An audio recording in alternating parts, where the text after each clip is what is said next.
السلام عليكم daawadayaal ku soo dhawaada barnaamijka Muqdisho maanta oo alaabaan uga hadalno waxyaabaha ka cusub caasimada Soomaaliya ee Muqdisho iyo horumarka xilligan jira. barnaamijka toddobaadkan waxaan ku soo qaadi doonaa munaasabada 15 May oo daayirta Soomaaliyeed ay u dabaaldegayeen maalintaasi taariikhiga ah. gaar ahaan barnaamijka waxaan si gaar ah ugu soo qaadi doonaa buug cilmi baaris ah oo dhalinyar Soomaaliyeed ay soo bandhigeen kaas oo la xiriiray heerka isdhexgalka dhalinyarta Soomaaliyeed ee dhammaan gobolada dalka, gaar ahaan dawladda iyo qaabka dhalinyarada ay xilligan ugu fududahay in maamulka ay qayb ku yeeshaan ama ay tala ka dhiibtaan habka maamul sameynta Soomaaliya. ujeedadu waa inaan ogaano horta dhalinyaradu maadaama Soomaaliya dagaal ka soo qabanayso diyaar ma u yihiin ma u diyaarsan yihiin inay ka qayb noqdaan process-ka socdo,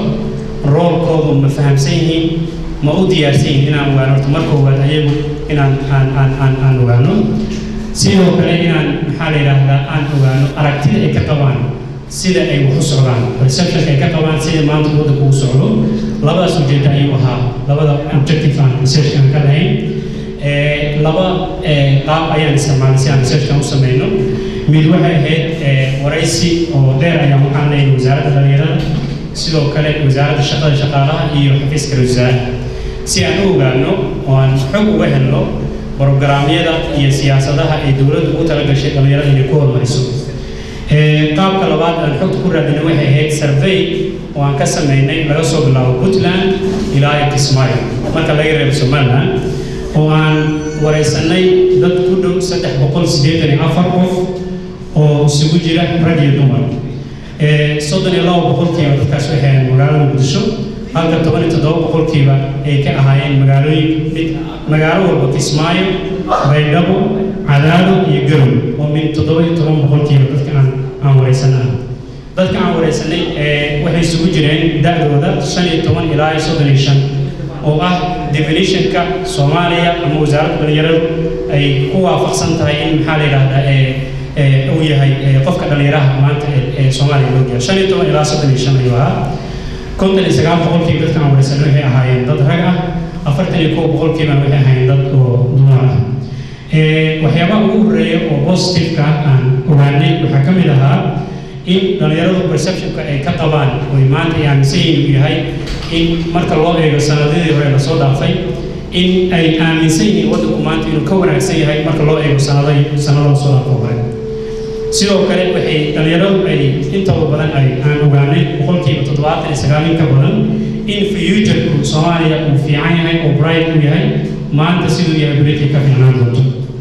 sidoo kale waxyaabaha oo aan ogaanay waxaan rabaa si oo kooban inaan u sheego buuggaad kolley ka wada heli doontaan. waxaan fiirnay sidoo kale isdhexgalka haddii aan lahayd magaalooyinka dhexdooda, haddii aan lahayd magaalooyinka iyo gobollada kala duwan. marka waxaa noo soo baxday in isdhexgalku aad u liito. tusaale ahaan dhalinyarada ka soo jeeda Puntland iyo dhalinyarada ka soo jeeda Kismaayo iyo dhalinyarada ka soo jeeda gobollada dhexe, isdhexgalka iyo waxwada qabsiga iyo ujeedada ah in roolkooda ay process-ka socda inay ka qayb noqdaan in uu aad u liito oo ay waxwada qabsadaan ay liito. sidoo kale waxaan ogaanay in trustiga iyo kalsoonida dhexdooda ah inay aad u liito. markaan si kale uga sii gudbo process-ka hadda socda iyo sidee u arkaan, waxay aaminsan yihiin 90% in ay diyaar u yihiin inay ka qayb qaataan, ay rabi lahayn haddii chance la siiyo inay maxaa la yiraahdaa ay process-kaas ay talo ku yeeshaan. ha yeeshee in ka badan 56% waxay aaminsan yihiin in maxaa la yiraahdaa aan chance-kaas weli aanan la siinin ayaga iyo dadka la yiraahdo policy makers-kooda trust iyo kalsooni badan aysan ka dhexaynin. waxyaabaha interesting-ka oo aan ogaano waxaa ka mid ah maadaama Soomaaliya governance system-ka ama qaabka dowladnimada uu isbedelayo oo federal system uu isu bedelayo, waxa weeyaan waxaan soo ogaanay in dhalinyaro badan ay sheegeen كلما سيستم أو سين أو decentralizing أو هوس سيدا دو إن فرصتها إيو كتيب جنبه اللي يرد أي آب بالعالميس عكس كذا وحارن سهل بس وجدوا عن وجاني إن أي يرد يكون أي شيء إن محل هذا سيدو كارن تاس أي كين سو إن أي اللي يرد كاربوما وحصلوا examples كفيديو يرى أكو داون تام أتكلم تام حكم إلى هذا إن موضوعاتي إيو ياودا شيء إيو تساوي كات عن مركز فدرال كوب اللوضي أو كان أي محل إلى أي كين دونتو قف محل إلى كل شيء إسماعيل والله جاي يعملوا قصة جيلو قبل كره إنه شيء إسماعيل وحول كودري تاسيبا كي كين سنة كذا إن محل إلى هذا سيستم كإسماعيل كجرا إنه قف كتايم نقطة إلى هاوس كودري يسوع مركز فدرال سيستم كوكا مركز أنفيرنا إنه كلاواس ميت بوزيتيف أي أنكلو هي نيجاتيف gudahaan waxaa la yiraahdaa marka aan soo koobo buugga ayaa si faahfaahsan u weyn doontaan waxaa inoo soo baxay inay jirto xaalad hubaal la'aan ah oo ah ku saabsan in programyo dhammaystiran ama siyaasado dhammaystiran hufan oo isleh inaysan jirin dhanka maxaa la yiraahdaa dowladda dhexe ama dowlad goboleedyada labada dhinac marka aan qiimeynay waxyaabaha ay qabtaan sidoo kale dhalinyarada naftirkoodana ayaguna maadaama 20 sano disintegration waddanku ku dhacay inay saameyn weyn ku yeelatay ayaga naftirkooda inay ama qabaayil ama gobollo oo kale ay ku kala qaybsameen Soomaalinimo ayaa jirtay qabiil ma jirin oo waxaa la isweydiin jiray gobolkee ayaa tahay gobolkeed ka timid mar runtii taas taariikh aad u qiimo badan ay ahayd laakiin dowrkaas waxaa laga rabaa dawladda maanta inay samayso dawladda ayadaa macalinka dalka yani aabihii dalka ayadaa ah hadba sida ay dhalinyarada ay u dhiirigeliso ayuu waddankan uu noqonayaa waxaa la yidhaahdaa macalinkaaga i tusi 30 sano kadib mustaqbalkaaga anna aan kuu sharxay marka dawladda maanta jirta sida ay dhalinyarada u dhiirigeliso sida ay u abaabusho ayaa waddanka ama mustaqbalka dhalinyarada uu noqonayaa intaa markii aan ka gudbo wixii hadal ah waa la yiri aniga waxaan dhahayaa oo kali ah dhalinyaro waxaad ogaataan taariikhda bini aadamka inta la soo maray mar waliba waxa isbedel sameeyay dhalinyaro bay ahaayeen taariikh muslim ha noqoto ama taariikh gaal ha noqoto waddan waliba masiirkiisa waxa bedelay dhalinyaro ay ahaayeen marka idinkana kuwaas ayaa limid tihiin waddankeena maanta burbur buu maray wuxuu ka burburay xagga dhaqaalaha xagga siyaasadda xagga aqoonta iyo xagga bulsho ahaan baan u burburnay iyo xagga xataa jiritaanka iyo magac wallahi waan ku dhaartay bisha November 20keedi ayaa waxaan aan rabay inaan aado Suudaan waxaan maray Nairobi passport Soomaaliya aan wata xoogaa marka qol diyaaradii waxay tiri Soomaaliya dad qiimadan uma qaadayo laano Suudaan way soo dacwootay waxay tiri dadka aan nala soo qaaday marka dhowr habeenaa meesha joognay waxaan ka codsanay magaalada inaan u degno way noo diideen inay wax noo qabtaan way noo diideen waxaan weydiinay dambiga aan galnay wallahi wuxuu igu yiri tus baasaboorkaaga Soomaaliya dambiga waa kaas yiri wallahi dambiga waa kaas aad ka sheegan waa isla markaas waxa igu yaab badneed laba qof oo dhalinyaro ah oo dawladda wasaaradda arrimaha dibadda ka socday oo meelahaas ayagana ka yimid u yimid waxaan shir ka soo qayb galay oo diyaaradii ka tagtay ayaa ayagana waxa loo diiday inay magaalada u daadigaan limaada dambiga muxuu yahay baasaboorkaaga Soomaaliya waxa soo dhan maxay ku yimaadeen waxay ku timid awoodda dhalinyaradeenni iyo awoodda siyaasiyiinteenni iyo awoodda aqoon-yahanadeenni ayaa ah waxba aan jirin hadba yani awoodda ka dambaysa aqoon haday tahay haday ciidan tahay haday siyaasad tahay haday bulsho tahay ayaa bulshada ay ku qiimaysaa marka dhalinyaro maanta dhulkaan alla waxa loo hanqal taagayna idinku waay marka isbaarooyinka jira ee dhibaatada jirta idinka idinka raba inaad bulshada ka leexisaan idinka idinka raba barnaamijka idinku shubay oo odayaasha idinku shubeen oo siyaasadda idinku shubeen oo ah qabyaaladda iyo goboleysiga iyo kala go'a idinka la raba inaad iska dhaqdaan baa idinka raba waxaan aaminsanahay haddaan la helin akhlaaq inaadna waxba qaban karin mar waxaan idinku dardaarmayaa baarista hadda la bilaabay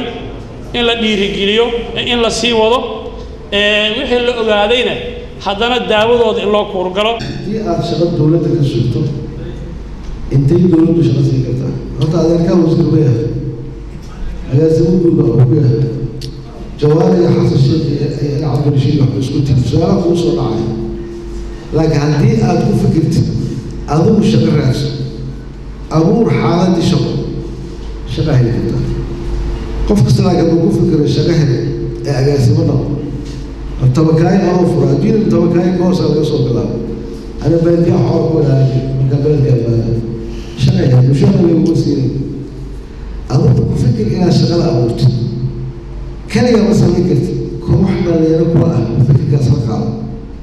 maca kana shaqa abuursa shaqa abuurta hadda waxaan leeyahay wax dowladda ka jooga qofka nimanka ama contribution-kooda bilowda arag ama lacag ugu deeqnaa kadibna hay-adaha ugu weydiina hadda waxaan leeyahay hal buugaa siiseen 4 iga dhiga san midna hadda South Africa uga soo tago qaarna Nairobi kuwa World Bank iyo qolyahaas aan la shaqeeyo aan u geeyo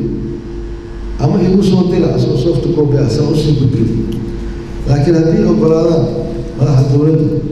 iyo dadka kale oo jeebooyinka ana jeebta ku jiraan lacagtii bajaaja dhameeyay bani aadamka oo dhalinyaraduna dabcan ka mid tahay waa resource-ka iyo khayraadka ugu weyn ee uu dal haysto haddii bani aadamka la maalgashadana waddankaasi waxaa loo rajeeyaa horumar dhinaca bulsho iyo dhinaca dhaqaale iyo dhinacyada siyaasadda iyo dhinac walbaba inuu horumar ka gaadho haddii bani aadamka aan la maalgashanin oo la dayacana bani aadamku wuxuu isu rogaa mushkilad buu isu rogaa qofkii markuu yaraa wax la soo barayna wuxuu noqday ama injineer ama dhakhtar dadka daweynaya ama wax dhisaya ama macallin dadka wax baraya bulshada wax kusoo kordhinaya qaybaheeda kala duwan qofkii aan fursadda waxbarashada helinaya markuu yaraa la dayacayna waxaa laga yaabaa inuu noqdo shaqo kaleeto oo ama ka isbaarada dhiganaya ama tuuga muxuu ahaa qofka jeebsiibaya ama wax la mida inuu noqdo ayay u badan tahay markii la maalgashadana faa'iidu leeyahay markii kale la dayacana dhibaato isu rogaya su'aal dhalinyarada Soomaaliyeed inta badan odayaashu ay weydiiyaan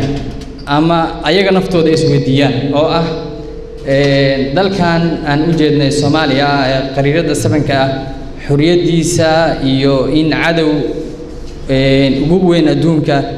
waxaan ka kiciyay dad dhalinyaro ah oo 13 fikirkii loogu dhaliyay waxa la dad dhalinyaro oo kooban dadkaas waxaa lagu sheegaa inaynan dugsi sare xitaa qaarkood ka bixin dugsi sare iska dhaafay dugsi hoose xitaa inaynan ka bixin waa maxay marka farqiga u dhaxeeya dhalinyarada Soomaaliyeed oo maanta 60% in ka badan wax baratay la helaayo qof 30 jira 30 sano ka yar oo PhD holder ah maxaa dhibaatada dalkan looga bixi laayahay runtii su'aashaas si kooban waxaan u leeyahay lahaa cadawga ama dadka gumeysiga ee Soomaaliya la dagaalamayso shalay wuxuu ahaa gumeysi muuqda oo midab ahaan ka duwan midabka Soomaaliya oo dabcan Ingiriisi Talyaaniga ahaayeen waxay wateen hub muayana waxayna degnaayeen meelo muayana wuxuu ahaa gumeysi la yaqaano gumeysigu ay la dagaalamayeen dadku lagu dagaalgeli jiray wuxuu ahaa gumeysi muuqda ka duwan gumeysiyaasha kale laakiin gumeysiga maanta taagan waa gumeysi sita magaca Soomaaliga wuxuu ku hadlaa luqadda Soomaaliga wuxuu wataa waa Soomaali runtii qalbigiisa ajnabi ah waxa adag maanta in dadka noocaas loo fahamsiyo dadku inay yihiin dad cadow ku ah qaranka waa wasiir waa xildhibaan waa mas'uul sare مع ذلك وحو أذيقا دنا الشيء وحو أذيقا دنا رجل بيت دنا يعني عن مصلحة سومالية كتلينين دتك أباهن إن الله دجال إنه إن كنا حورنا دل كان ودت ماشي دتك وحلا وحوري لا تاجن مرة وإنا نسيد هذا سيدان كورق ابنه برلمان سوماليا وحو أنسحي شرعية بدن وحاكم إذا تصالح هذا وسوقاته شرعية جديدة مدح بنان وتمام الدستور كجمهورية الفدرالية الصومالية تصالحان شرعي حدودها هي فدرال كان أديك القرصور شرعي إن طبعا شرعية بدن لما طلنا تمام عين قفك حبينت كان قناية أما مدح كان قناية جديدة جديد دورشون شرعي دورشون كأكمل إني أفرتنجير ويرادو taasna waxaan leenahay waxay dhibaato ku tahay lana inkiray boqolkiiba 75 in ka badan oo baarlamaanka Soomaaliya in la inkiro uu qayb ka qaatay maadaama uu ansixiyay sharciyadaas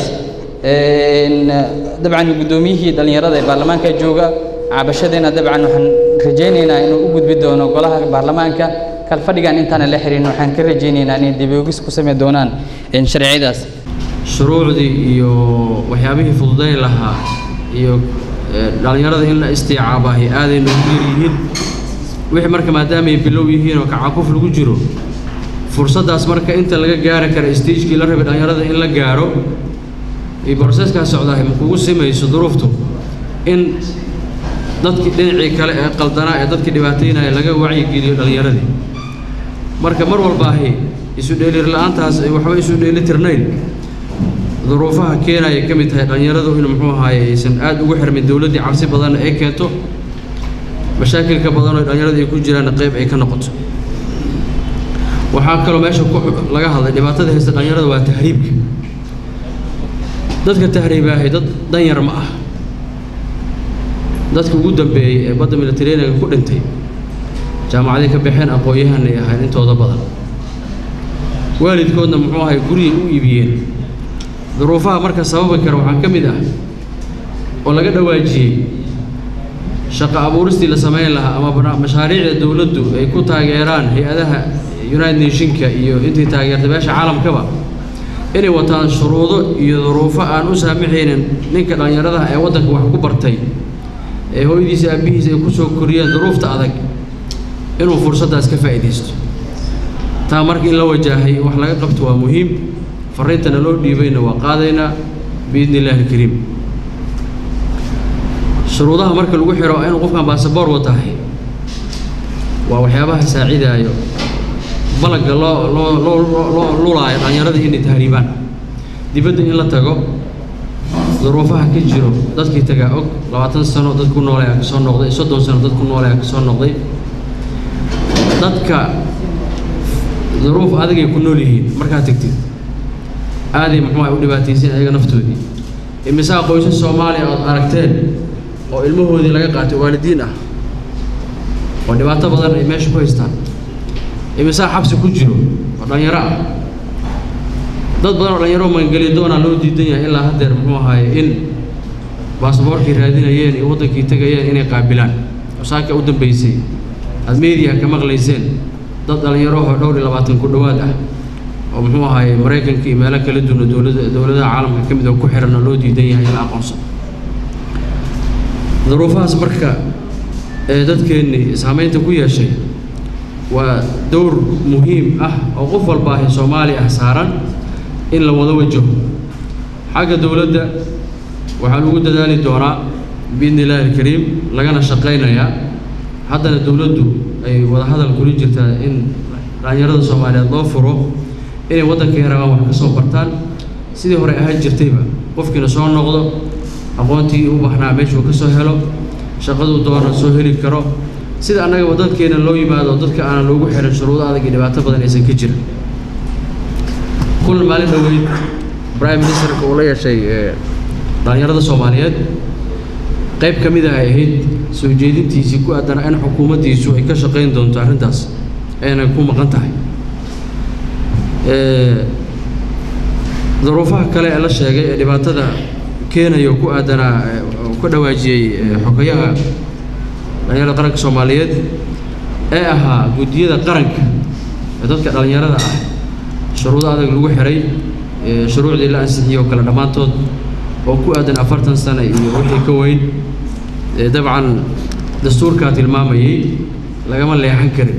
laakiin maadaama hadda dastuurkii uu ku jiro marxalad ah dib u eegis lagu sameeyo taladaas waa ku dareynaa insha Allah taala xagga khibradana ku aadanayd laakiin gudiyada qaar oo aad muhiimka u ah waxa laga shaqeynayaa markiin ayaga naftooda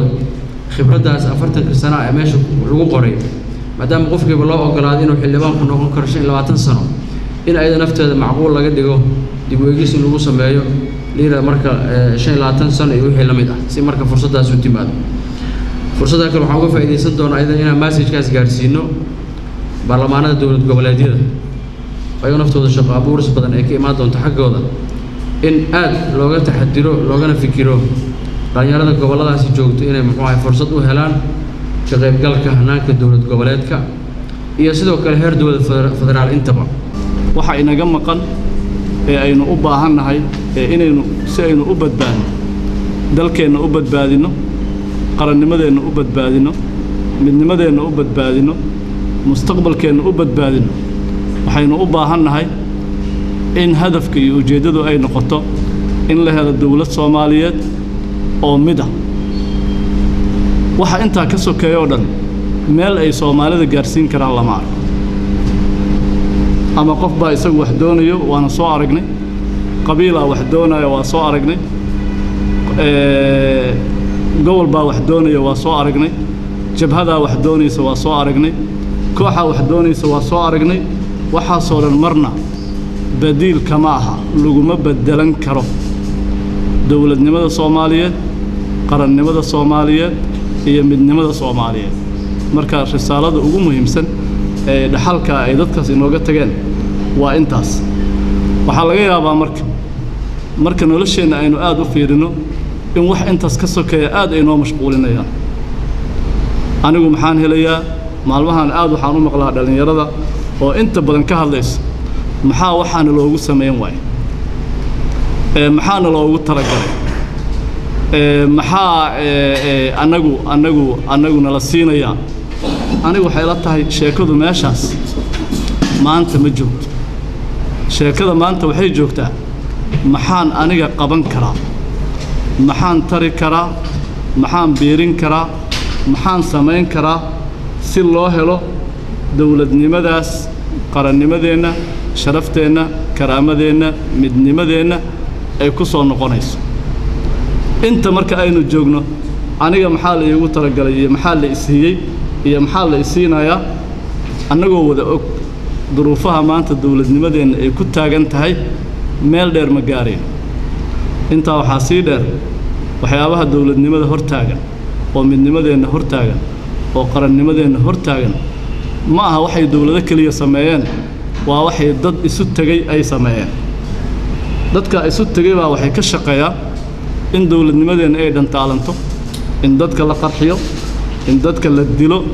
in dadka la dhoofiyo in xumaan kasta laga sameeyo dalkan marka inagu miyaysan suuragal inoo ahayn inaan intay qabanayaan ee xumaanta ah in lamida oo wanaaga intaan annaga ku fikirno oo aan ka tashanno oo aan iswarsanno inaynu qabanno miyaanay suuragal inoo ahayn waxaan qabaa inay suuragal inoo tahay haddii fariin kale aan idiin dhiibayo waxaa weeye kow inaan soo celinno kalsoonida nafteenna aan ku qabno inaan soo celinno kalsoonida dalkeenna aan ku qabno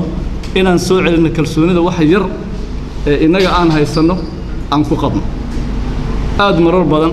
waxaa nasiib darro ah in dadka dhallinyarada ah si sahla loo niyad jabiyo in waddanku xun yahay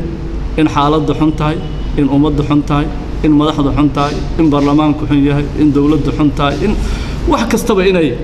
xun yihiin taasi ma runa wax badan oo inaga hadlaysan way jiraan laakiin wax badan oo inoo hagaagsanaa jiro ummado badan oo adduunyada joogo aan ka wanaagsannahay baa jirta xaalado badan oo aan ka fiicannahay xaalado aan soo marnay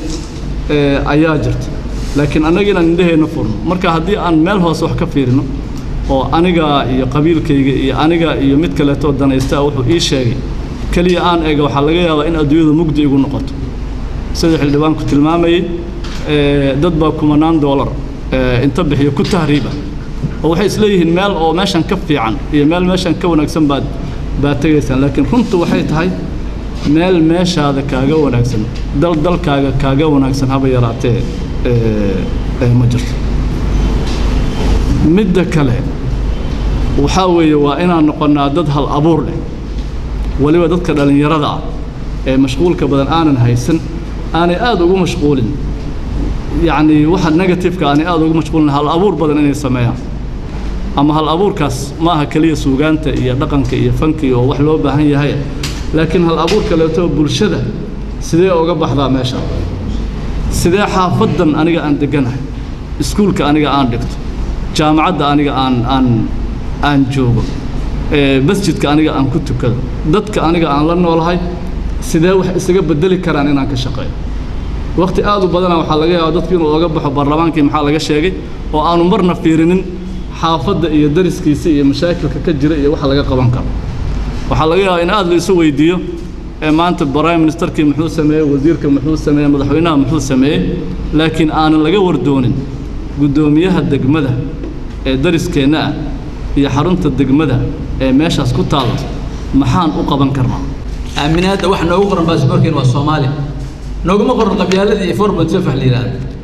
illa abaara ayadana inay aad u wanaagsan tahay oo in badan lagu celceliyo ah Soomaalinimada ayadoo loo istaagay arkiisna qurbaha qaar oo kelmad Soomaali liiraad carabta markaa tagtay liiraado markaa shay sheegtay liiraad maxaa kelmad Soomaali dhigi jiray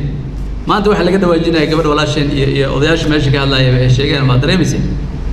oo loo celinayo leeyahay baasaboorka awoosta daraadeed ma aha dambi ma aha ficisma ma suurta gali karto qiyamka dad baabaab wato qoriyo wato oo waysan wadanka inay iska soo talaabaan oo dhax socod noqdaan oo ayaga wax laga kala weydiinayo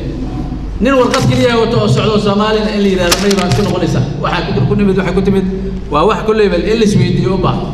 laana waxaan dareemaynaa ninka taangiga wato wadanka waxa weeye xorriyadkiisa uu leeyahay inuu imaado kamikay ka soo talaabo ama soo galo mataqa ka soo galo Ethiopia ka soo galo wixii soo wata wararan yahay waa socdo waa soo gala way ninka Soomaaliga ee dalkiisa la imaanaya document yar warqad yar oo wata ma aanan tooriya jeebkooda karin ama sakiin maxaa keenay waa arin loo baahan yahay in soos in looga daadago inaan la aadin oo xil isweydiin marka runtii idin sheeg waxbaan ka qaylinaa waxbaa la ridaa mooshaad maqashaan maxaa laakiin siyaasadda rasmiga ee loo baahan yahay in la masalo waa tan hadda bilowga adinkana hadda runtii aad ku soo darteen mataqaana jadiina aad tiraadeen maxaa ahayd sheeg dhalinta xageeda maxaa tala ahaan maxay hadda mataqaana u diyaar garaysan aadan ugu faraxsanahay inaad ku soo darteen oo tiraadeen erayga ayada meesha maxaa ma idin taabanaysaa oo in shucuurta taagan waxa la ahaa iyo waxa maanta loo joogo oo tilmaanta ay tahay kaliya inay soo noqoto professorku sheegay laf dhabarta tiina inuu ku dhamaadeen laf dhabar taagan waa ka baxaysaa laf dhabar laf dambeeda noqonaysa markaa sii socotay wadada waa sii socota waa la yaryara waa socotay waqtigaas sii soconay waxaan rajaynaynaa in aqoontiina laga faa'iidi karo maskaxdiina laga faa'iidi karo annaga haddaan isku keenno ra'iisul aadlaan ka wasaarada aan dhalinyaradan isdifaacayna ma arkin wax ka socdo oo system quruxsan dhaaya waqtiga la ii sheegay iyo waqtiga idin la joogo waa dareemaysaa waqtiga ayada waxa loo baahan yahay in kaalinka meesha ay ka leedahay haday maaliyadda jirto maaliyadda debate-keeda uu furan yahay qaab loo gala ilaada khubara joogto dhinac kasta haddii wasaaradda dhalinyarada iyo mashruucyada hadda socda ay tahay systemkeeda waxaa aad u wanaagsan mar kastaba in albaabku waa idiin furan yahay ka xafiisaana waa idiin furan yahay daawadayaal barnaamijkii muqdisho ee maanta oo toddobaadkan aan ku soo qaadanay xuska munaasabadda 15 May intaas ayaan ku soo koobayaa barnaamijka waxaa idiin soo jeedinayay anigoo ah Cabdishakuur Xuseen Shakra dhinaca kaamirada waxaa iska kaashaday Ismaaciil Maxamed Muuse Alright iyo Antonia Cabdishakuur dhinaca farsamadana wuxuu ahaa Antonia intaynu barnaamijkan mid lamid ah ku kulmayno dhammaantoodoo isku duuban waxaanu idinkaga tageynaa sidaa iyo nabadgelyo assalaamu calaykum waraxmatullaahi